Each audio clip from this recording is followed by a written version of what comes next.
হাদিসটা খুব ভালো করে শোনেন। রাসূলুল্লাহ সাল্লাল্লাহু আলাইহি ওয়াসাল্লাম বলেছেন, যখন আমার উম্মত এই 15টা পাপে লিপ্ত হবে, এই 15টা পাপে লিপ্ত হবে, তখন তাদের উপর আল্লাহর পক্ষ থেকে আযাব এবং গজব আসতে শুরু করবে। হাদিস আসলে অনেক আছে, কিন্তু সবগুলো বলার সময় থাকবে না, আমি মূল কয়েকটা বলছি, এগুলোর মধ্যে সব পড়ে যাবে ইনশাআল্লাহ। যখন আমার উম্মত এই 15টা কাজ করবে, তখন তাদের উপর আল্লাহর পক্ষ থেকে আযাব এবং গজব অবধারিত আসবে। এক নাম্বার পাপ যখন এই উম্মতের মানুষ করবে, যখন তারা গনিমতের মালকে ব্যক্তিগত সম্পদ মনে করবে। গনিমতের মাল বোঝেন? রাষ্ট্রীয় সম্পদ, পাবলিক প্রপার্টি, এটাকে যখন মানুষ ব্যক্তিগত সম্পদ মনে করে ব্যবহার করা শুরু করবে, এটা কি মিল পাওয়া যায়? আচ্ছা। 2 নাম্বার, যখন কারো কাছে আমানত রাখা হবে, আমানত, এবং সে এটাকে ব্যক্তিগত সম্পদ মনে করবে। বুঝতে পারছেন? আমানত রেখেছে, এটা খেয়ারত না করাটাই কর্তব্য, কিন্তু এটাকে যখন ব্যক্তিগত সম্পদের মতো মানুষ ইউজ করবে, শেষ করে ফেলবে, নষ্ট করে ফেলবে, তখন আল্লাহর আযাব আসবে। 3, যখন মানুষ যাকাত আদায় করাটাকে জরিমানা মনে করবে, যাকাত দিতে চাইবে না, যাকাতটাকে জরিমানা মনে করবে। কি সমস্যা, কি বার্ডেন, যাকাত আবার দেওয়া লাগে কেন? আমরা তো ট্যাক্স দেই। যাকাতকে মানুষ জরিমানা মনে করবে। একটু চিন্তা করে দেখবেন যে বাংলাদেশে কত % মুসলিম নামাজ পড়ে আর কত % মুসলিম যাকাত দেয়। শুধু যাকাতের টাকাগুলো যদি আমরা একত্রিত করতে পারতাম, বড় বড় মেগা প্রজেক্ট করা সম্ভব ছিল, অনেক বড় বড় প্রজেক্ট করা সম্ভব ছিল, অনলি যাকাতের টাকা দিয়ে। আর যাকাতের টাকা এক বছরে শেষ হয়ে যায় না, পরের বছর আবার ঘুরে আসবে।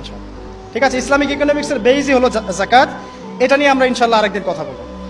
4 নাম্বার, যখন স্বামী, সমাজের স্বামী যারা আছে, এরা স্ত্রীদের আঁচল ধরে থাকবে।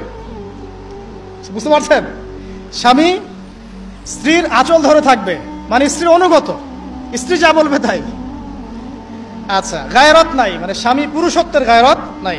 5 নাম্বার, যখন সন্তান মায়ের অবাধ্য হয়ে স্ত্রীর খেদমত করা শুরু করবে। যখন সন্তান মাকে দেখবে না, স্ত্রীকে দেখবে। পাচ্ছেন মিল সমাজে?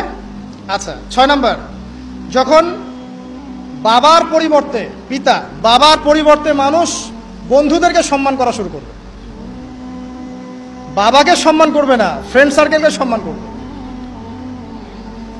সুবহানাল্লাহ। এরপরে আসেন 7, যখন, আমার কথা রাগ করেন না, এটা হাদিসে আছে, যখন সমাজের নিকৃষ্ট মানুষদেরকে নেতৃত্ব দেওয়া হবে। এটা হাদিসে আছে। সমাজের নিকৃষ্ট মানুষকে যখন নেতৃত্বের আসনে বসাবে মানুষ, তখন সমাজে আল্লাহর গজব আসবে। হাদিস তিরমিজি 2211 নম্বর। এরপরে 8, নবী সাল্লাল্লাহু আলাইহি ওয়াসাল্লাম বলছেন, যখন কোনো ব্যক্তিকে সম্মান করা হবে তার টর্চার থেকে বাঁচার জন্য। যখন কোনো মানুষের সম্মান করা হবে তার শাস্তি থেকে বাঁচার জন্য, মানে মানুষ মন থেকে সম্মান আসছে না, ভয়ে আপনি সম্মান করছেন। এই অবস্থা যখন আসবে, তখন আল্লাহর আযাব আসবে। তারপরে 9, যখন মসজিদের মধ্যে, দেখবেন অনেক মসজিদ আছে বাংলাদেশে, মসজিদের মধ্যে হট্টগোল বেড়ে যাবে, মসজিদের মধ্যে হট্টগোল বেড়ে যাবে, আর মসজিদগুলো হবে চাকচিক্যময়, হেদায়েত উঠে যাবে। মসজিদ হবে চকচকা, তাজমহলের মতো এক একটা, কিন্তু হেদায়েত উঠে যাবে, মসজিদে হট্টগোল বেড়ে যাবে। 11, যখন পুরুষেরা রেশমি কাপড় পরবে, পুরুষেরা সিল্কের রেশমি কাপড় পরবে। পুরুষের জন্য স্বর্ণ আর রেশমি কাপড় পরা হারাম। তো এখন পুরুষের অনেকে স্বর্ণ পরে, রেশমি কাপড়ও পরে, এটা মহিলাদের জন্য জায়েজ। এরপরে 12, যখন প্রকাশ্যে মদ্যপান করা হবে, আর মদ্যপানের মধ্যে ভাই সিগারেটও পড়ে, আপনার গাঁজা, ইয়াবা সবই পড়ে। যারা প্রশাসনে আছে, আমাদের এখানে অনেক ভাই প্রশাসনে আছে, তারা জানে যে মাদকদ্রব্য নিয়ন্ত্রণ করতে তাদেরকে কত হ্যাসেল পোহাতে হয়। আর এমন এমন কেস আসে যে মানুষ আপনি কল্পনা করতে পারবেন না। যে আমি একবার বলেছিলাম যে এমন একটা যুগে আমরা বাস করছি যে এমন পাপ মানুষ করছে এখন, যা না কোনো চোখ দেখেছে, না কোনো কান শুনেছে, না কোনো মন কল্পনা করেছে, এমন পাপ করছে মানুষ। যখন প্রকাশ্যে মদ্যপান করা হবে, এবং লাস্টের 2টা হচ্ছে 13, যখন বাদ্যযন্ত্রের সংখ্যা বেড়ে যাবে, বাদ্যযন্ত্রের চর্চা বেড়ে যাবে, এবং সর্বশেষ যখন গায়িকাদেরকে সম্মান করা হবে এবং উম্মতের শেষের দিকের লোকেরা, মানে আমরা উম্মতের প্রথম দিকের লোকদেরকে গালিগালাজ করবে। বুঝতে পারলেন? যখন মাদকদ্রব্য প্রকাশ্যে পান করা হবে, যখন আপনার রেশমি কাপড় পুরুষেরা পরবে, যখন বাদ্যযন্ত্র তৈরি করা হবে, চর্চা করা হবে এবং গায়িকাদেরকে সম্মান করা হবে, এবং যখন এই উম্মতের শেষের মানুষেরা উম্মতের প্রথম দিকের মানুষদেরকে গালিগালাজ করবে। সাহাবীরা কি জানতো? আয়েশা রাদিয়াল্লাহু আনহা চরিত্র অমুক ছিল, এই ছিল, সেই ছিল, ইত্যাদি। নাউযুবিল্লাহ। এই কথাগুলো এখন আসে না?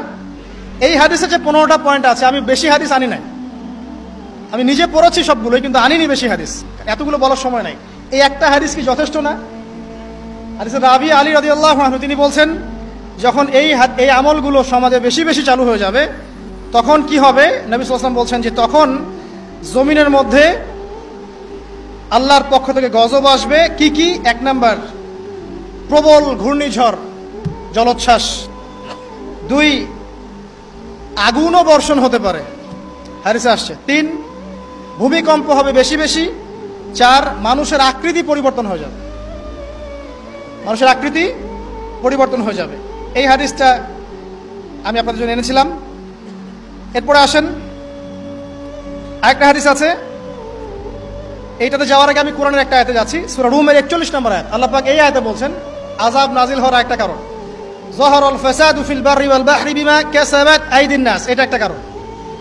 জলে এবং স্থলে যত বিপর্যয় ছড়িয়ে পড়েছে, এগুলো মানুষের হাতের কামাই। তার মানে যত ফাসাদ ছড়াবে সবকিছু আল্লাহর পক্ষ থেকে নয়, এখানে মানুষেরও হাতের কামাই থাকবে। এখন আপনি দেখেন, পরিবেশ দূষণ করছে কারা? মানুষ।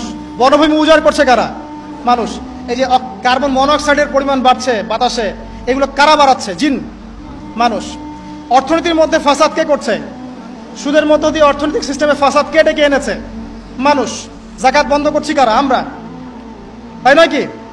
আপনি দেখেন সোশ্যালি যে সমস্যাগুলো হচ্ছে, এই যে জমি নিয়ে সমস্যা, আত্মীয়তার বন্ধন নিয়ে সমস্যা, টাকা পয়সার সমস্যা, পদের লড়াই, ক্ষমতার লড়াই, কারা করছে এগুলা? জিন শয়তান, মানুষ। এটা হচ্ছে কোরআনের এই আয়াতের ব্যাখ্যা, যে জলে এবং স্থলে যত বিপর্যয়, এগুলো মানুষের হাতের কামাই। তার মানে মানুষেরও এখানে প্রচন্ড রকম দোষ আছে, অন্যথা আল্লাহ পাক তো আর এখানে এমনি এমনি গজব পাঠাতেন না।